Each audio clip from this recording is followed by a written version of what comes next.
Yo, what's up mayang adlaw sa inyo adya. Sorry kayo karon ako naka-video balik.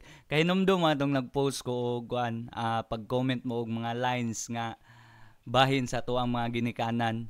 So dugay na nako ni nahimuan to nako dayon pero karon na nako na videohan gyud pod og balik. So mao ni ang resulta guys, unta ganahan mo maminaw ani.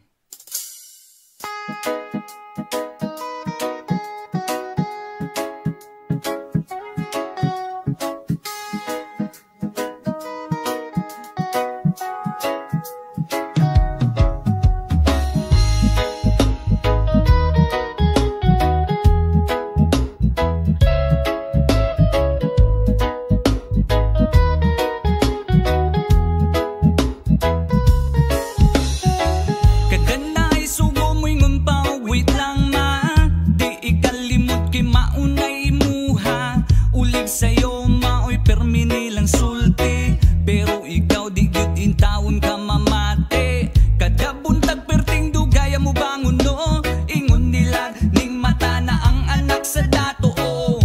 Inyong mga ginikanan bisag kapoy, sige lang gihapon, di ba mo maluoy? Way laing pinakamaayos sa tanan, kundi ang ginikanan nga dili gyud kapantayan. Labi na og mawala na sila sa kalibutan, maura ba na ang time nga mo ila ka sa ilahang kaimportantehan? Maong ka mo mga undoy, mga inday,